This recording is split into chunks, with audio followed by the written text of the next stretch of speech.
Di akhir jam ini, kalian akan mengetahui bagaimana meteor dapat jatuh, apa itu komet dan asteroid yang merupakan komponen tata surya selain matahari dan planet. Perhatikan gambar tersebut.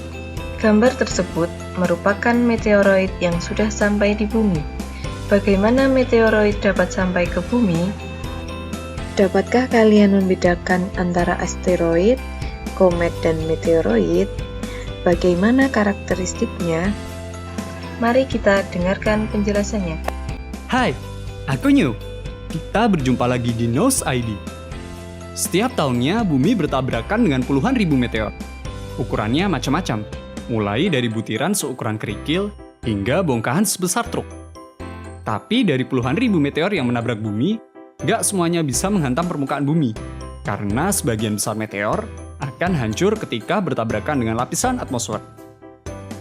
Mungkin kalian bertanya-tanya, loh, atmosfer kan cuma lapisan udara. Gimana caranya lapisan udara yang transparan bisa ngancurin meteor? Terus, gimana ceritanya meteor bisa hancur, tapi pesawat ruang angkasa yang ditumpangi astronot bisa mendarat lagi ke permukaan bumi? Yuk, kita cari tahu jawabannya di episode kali ini.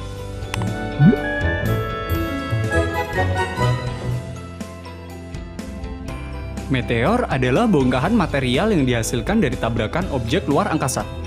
Ketika berada di luar angkasa, meteor bergerak dengan kecepatan lebih dari 20.000 km per jam. Ketika meteor mendekati bumi, maka gravitasi bumi akan menarik meteor tersebut, dan kecepatan meteor pun akan meningkat, mencapai 40.000 hingga 250.000 km per jam. Untungnya, planet kita punya lapisan atmosfer. Di permukaan bumi, tekanan atmosfer yang ada membuat lapisan udara menjadi cukup padat dan memungkinkan kita untuk bernafas. Tapi tekanan ini akan berkurang seiring dengan bertambahnya ketinggian. Artinya, apabila ketinggiannya bertambah, maka lapisan atmosfer menjadi semakin tipis, sampai akhirnya atmosfer akan menghilang, digantikan oleh kehampaan luar angkasa. Nah, ketika meteor memasuki atmosfer bumi, maka meteor harus menembus lapisan atmosfer yang tekanannya semakin tinggi. Dan ketika mencapai bagian atmosfer yang disebut dengan Kármán line, maka meteor akan mulai terbakar, dikarenakan terjadi gesekan antara meteor dengan partikel-partikel udara yang ada di atmosfer. Gesekan ini juga mengakibatkan material meteor tersebut terkikis, dan serpihannya akan terlihat seperti ekor yang menyala. Biasanya, meteor berukuran kecil akan terbakar habis ketika memasuki atmosfer bumi, dan hanya meteor dengan ukuran besar saja yang bisa lolos dan berhasil jatuh ke permukaan bumi. Nah, pesawat ulang-alik dan kapsul ruang angkasa yang ditumpangi oleh astronot juga harus melewati proses yang sama dengan meteor. Bedanya, pesawat ulang-alik dan kapsul ruang angkasa memiliki lapisan khusus untuk melindungi dari panas yang ditimbulkan oleh gesekan kulit pesawat dengan partikel udara yang ada di lapisan atmosfer. Lapisan pelindung ini disebut dengan heat shield, dan biasanya terletak di bagian bawah pesawat ulang-alik atau kapsul ruang angkasa. Sesaat sebelum memasuki atmosfer bumi, atau biasa disebut dengan proses re-entry, maka astronot akan mengatur sudut re-entry dan mengarahkan heat shield-nya sesuai dengan arah laju pesawat.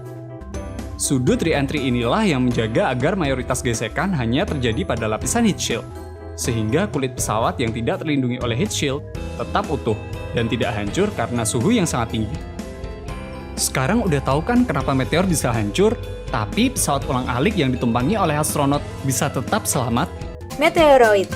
Menurut para ilmuwan, meteoroid terbentuk dari pecahan dari komet atau asteroid, maka itu ukurannya lebih kecil. Meteoroid melayang-layang secara bebas dan tidak mengelilingi benda apapun. Ada banyak meteoroid yang berada di jalur orbit bumi. Meteor. Teman-teman pernah mendengar istilah bintang jatuh. Sebenarnya itulah meteor. Saat bumi mengelilingi matahari, bumi akan melewati kumpulan meteoroid di jalur orbit. Meteoroid ini bisa tertarik oleh gravitasi bumi, lalu masuk ke lapisan atmosfer dan terbakar habis sebelum sampai ke permukaan bumi. Proses tertarik dan terbakarnya meteoroid inilah yang disebut sebagai meteor.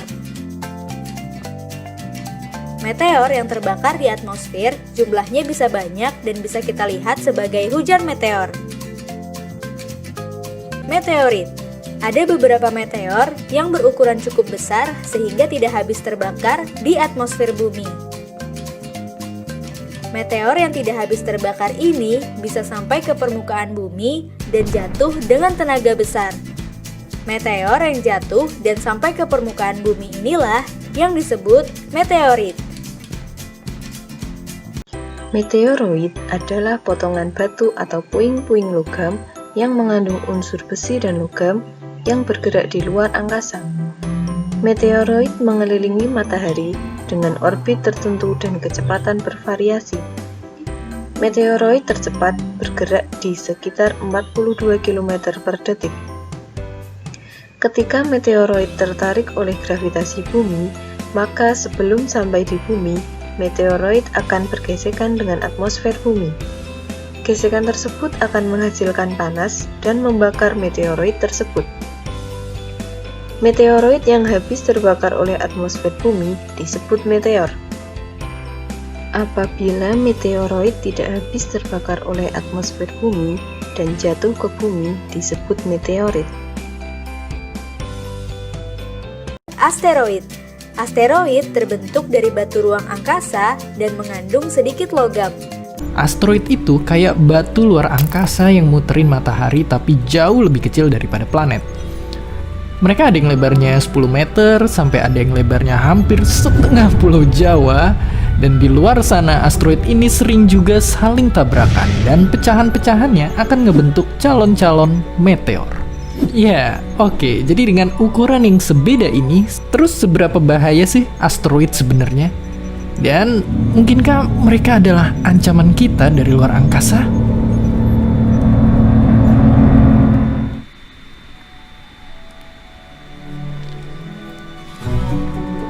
Miliaran tahun yang lalu, waktu tata surya kita baru pertama kebentuk.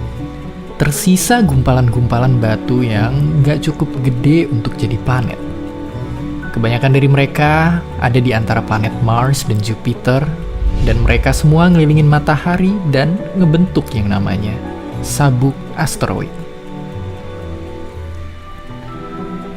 Kalau sepanjang tata surya planetnya ada 8,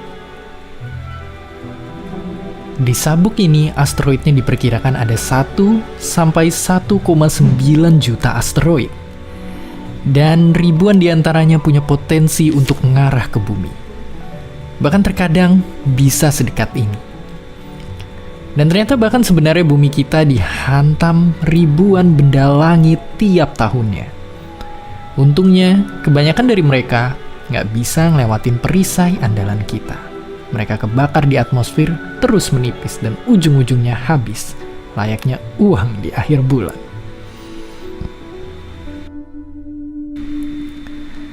Tapi sekalinya ada yang berhasil nembus atmosfer bumi, mereka bisa ngebawa ancaman yang gila banget.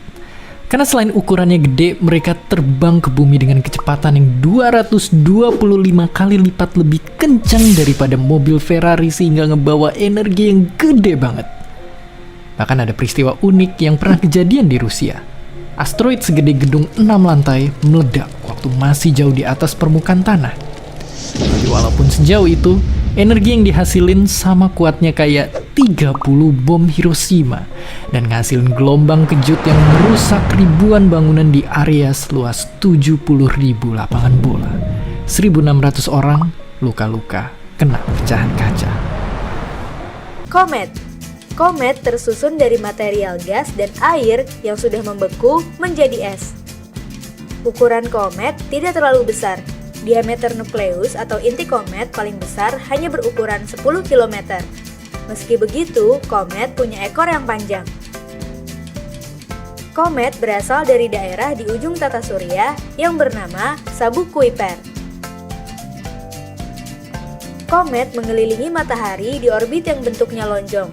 Maka itu, ada waktu di saat komet berada cukup dekat dengan matahari. Saat berada di dekat matahari, sebagian es pada komet menguap karena panasnya matahari. Uap itu membentuk ekor yang panjang dan bisa mencapai ratusan kilometer. Komet tersusun dari partikel debu dan es yang telah membeku. Komet berjalan mengelilingi matahari dengan kecepatan kira-kira 160.000 km per jam. Ini menjadikan komet sebagai salah satu benda tercepat di tata surya kita. Sangat mudah terbakar ketika mendekati matahari, sebab material-material penyusun komet sebagian menguap sehingga membentuk kepala dan juga ekor komet yang sangat panjang yang bisa jutaan kilometer. Orbit komet yang berbeda-beda, bahkan ada komet yang menghabiskan masa jutaan tahun untuk satu kali orbit saja. Bagian-bagian komet. Yang pertama, inti komet, yaitu bagian komet yang berukuran lebih kecil, padat, tersusun dari debu dan gas. Koma, yaitu daerah kabut di sekitar inti. Yang ketiga, ekor komet, yaitu bagian komet yang berukuran lebih panjang. Arah ekor komet selalu menjauhi matahari dikarenakan dorongan yang berasal dari angin dan radiasi matahari. Saat komet berada di dekat matahari, komet dapat memunculkan ekor gas dan debu yang dilepaskan dari nukleus. Radiasi ultraviolet mengubah gas menjadi radikal bebas dan ion. Kemudian, ion berinteraksi dengan partikel bermuatan yang disemburkan oleh matahari melalui angin matahari. Ion ini pada akhirnya membentuk ekor gas atau ion yang selalu menjauhi matahari.